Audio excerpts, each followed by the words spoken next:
In the heart of the Pacific Ocean, not far from the equator, lies a majestic gem of a tropical island. This island is hard to find on a map and has only been known to a limited number of sailors traversing the Pacific, along with an even more limited number of adventurers with fly rods or surfboards in hand. This island is most commonly known as Fanning Island, but to the small population of villagers who call it home, it's known as Ta-Boran, which means heavenly footprint in the local dialect, because the atoll lies in the shape of a footprint in the middle of the Great Blue Ocean. Fanning lies just 173 miles north of Christmas Island and about 1,000 miles south of Hawaii. Even at that distance, it is one of the closest landfalls to the Hawaiian Islands.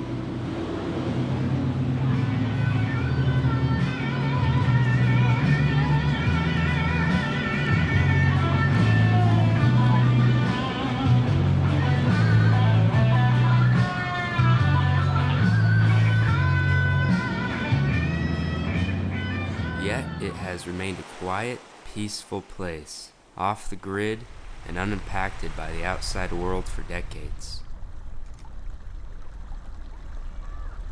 Fanning today has a local population of around 2,000 residents, settled in 7 small villages around the atoll that are connected by a dirt path.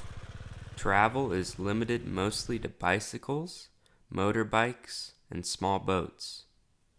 Now, in a partnership between Pegasus Lodges and Resorts and the Fly Shop, adventurous surfers and anglers, at last, have an opportunity to explore this island lost in time.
The first few groups of interpeed explorers made their way to Fanning in 2017.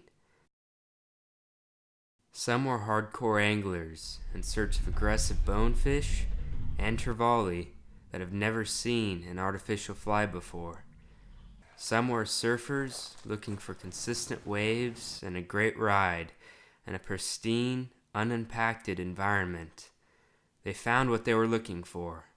But even before that, rumors about this incredible place were being whispered about in fly fishing and surfing circles around the world. But the question always remains when a new destination is opened up to the outside world. What will the future hold for the people who live there? There is a fine line between development and exploitation. The Fanning Island Project, through Pegasus Lodges and Resorts and the Fly Shop, is focused on working closely with the Island Council and the village elders to develop an environmentally conscious, sustainable approach to incorporating adventure-based tourism to the island. In collaboration with the community, efforts are underway to protect the natural resource of the lagoon and reef, as well as to improve the lives of the local community through improved access to medical and education supplies, food, and other resources previously inaccessible on the island. There remains much to see, learn, and discover in this beautiful tropical island. We know that there are good populations of fish, and these fish are aggressive, having never seen an artificial fly. We know there are some great waves. As we continue to discover more about the fishery and the breaks offshore, and the guides and local communities gain more experience, the entire Fanning Island experience is only going to get better and better.